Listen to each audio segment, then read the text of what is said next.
रामपुर नाम का एक छोटे से गांव में एक बूढ़ा किसान रहता था और वो बहुत मेहनत करता था।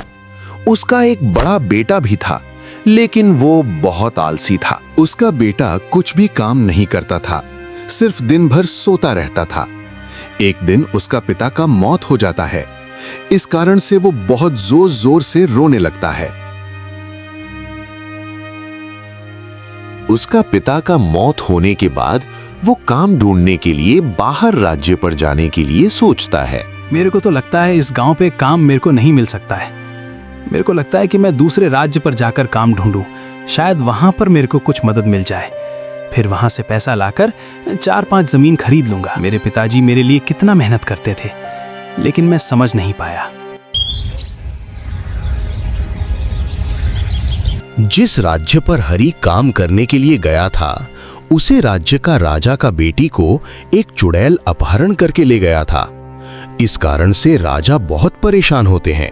सुनो सब लोग, सब राज्य पर जाकर बता दो कि अगर मेरा बेटी को कोई उसे चुड़ैल से छुड़ाकर ले आए तो उसको हम उपहार की तौर में 5000 सोने के सिक्के देंगे। फिर हरि उसे राज्य में आ पहुंचता है।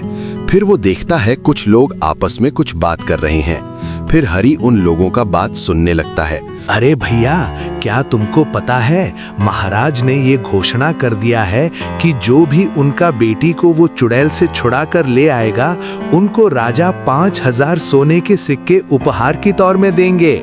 मेरे को तो लगता है ये काम कोई भी नहीं कर पाएगा।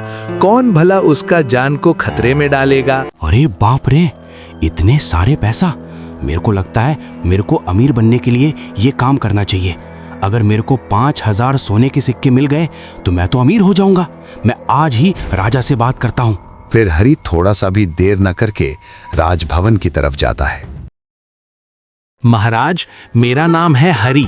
मैं दूसरे गांव से यहाँ आया हूँ और मैं तुम्हारा लड़की को चुड़ैल से छुड़ा कर लाऊंगा। क्या सच में तुम ये काम कर पाओगे? ठीक है, अगर तुमको ये काम करना है तो तुम्हारे साथ जितने सैनिक लेना चाहते हो तुम ले सकते हो। इस कम के बदले में तुमको 5000 सोने के सिक्के मिलेंगे। माफ करना महाराज, मैं मेरे साथ कोई भी सैनिक लेना नहीं चाहता हूँ।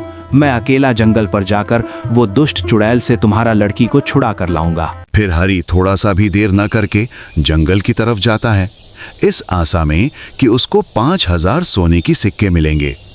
वो धीरे धीरे घने जंगल की तरफ बढ़ने लगता है। फिर जंगल के बीच में उसको एक साधु मिलता है। फिर हरि साधु से जाकर पूछता है, हे साधु महाराज, तुमसे मेरा कुछ मदद चाहिए।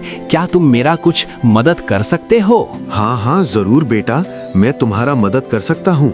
लेकिन मैं तुमको क्या मदद कर सकता हूँ और तुम इतना घने जंगल पर क्यों आए हो? ये जंगल बहुत भयानक है। एक चुड़ैल महाराज का बेटी को यहाँ पर अपहरण करके ले आया है। अगर मैं वो लड़की को छुड़ा कर लाया तो राजा मेरे को 5000 सोने की सिक्के देंगे। क्या तुम मेरे को बता सकते हो कि रास्ता किधर है? तो तुमको उसे चुड़ैल के पास जाना है। अरे बेटा, वो चुड़ैल तो बहुत खतरनाक है। अगर तुमको वहां पर जाना है तो तुमको रास्ते में कुछ परीक्षा भी देना पड़ेगा। तो सुनो, तुम जब पूरे घने जंगल पे पहुंच जाओगे तो तुमको 2 रास्ता दिखेगा। जिस रास्ते की तरफ 2 नारियल का पेड़ होगा, तुमको उसी रास्ते से जाना होगा। आपका बहुत बहुत धन्यवाद साधु जी। देखते देखते हरिपुरा घने जंगल पे पहुंच जाता है और साधु महाराज ने जैसे बताया था वैसे ही उसको 2 रास्ता मिले और एक रास्ते की तरफ 2 नारियल पेड़ थे। लगता है मैं सही जगह पर आकर पहुंच गया हूँ। साधु महाराज जैसे बताए थे मैं वही जगह पर शायद पहुंच गया हूँ और एक रास्ते की तरफ 2 नारियल का पेड़ भी है। साधु महाराज ने जैसे बताया था हरि उस रास्ते में जाता है। फिर रघु जब जंगल के रास्ते में जा रहा था तभी उसको एक घायल हुआ चिड़िया दिखता है। फिर रघु उस चिड़िया का मदद करने के लिए उसके पास जाता है। अरे रे रे, ये चिड़िया तो बहुत घायल हो गया है। शायद किसी ने इसको पत्थर मार दिया होगा। बेचारा कितना कष्ट सह रहा है। चलो इसको कुछ पानी पिला देते हैं, शायद ये ठीक हो जाए। हरि चिड़िया को पानी पिलाने के लिए नदी के पास जाता है, लेकिन अचानक चिड़िया एक परी में बदल जाता है। ये देखकर हरि बहुत घबरा जाता है और थर-थर कांपने लगता है। अरे हरि, तुम तो बहुत दयालु हो। सच में तुम्हारे जैसे दयाल इंसान इस पृथ्वी में कम ही मिलते हैं। अब बोलो, मैं तुम्हारा क्या मदद कर सकता हूँ? मेरे को वो दुष्ट चुड़ैल के पास जाना है। क्या तुम मेरे को बता सकते हो कि वो चुड़ैल कहाँ रहता है? तो तुमको वो दुष्ट चुड़ैल के पास जाना है। वो चुड़ैल श्रापित है और बहुत भयानक भी है। तुम उसी चुड़ैल के पास जाना और बोलने की, क्या मैं इस घर पर रह सकता हूँ? और वो जो भी बोले तुम चुपचाप चले आना।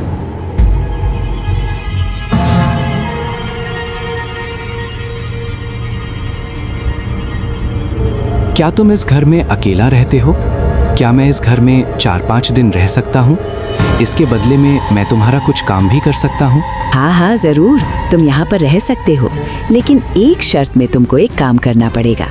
इस जंगल में एक नदी है, वहाँ पर जाकर तुमको 2-3 नारियल का पेड़ लगाना है और मैं आते वक्त वो नारियल का पेड़ बहुत बड़े बड़े हो जाना चाहिए। फिर ये असंभव बात सुनने के बाद हरी नदी के पास आकर सो जाता है। तभी वो जादुई परी आकर नदी के पास 2 बड़े बड़े नारियल का पेड़ लगा देता है। तब उसी वक्त वो चुड़ैल नदी के पास आ पहुंचता है और 2 बड़े बड़े नारियल का पेड़ देखकर हैरान हो जाता है। ये असंभव काम देखने के बाद वो श्रापित चुड़ैल आग से जलने लगता है।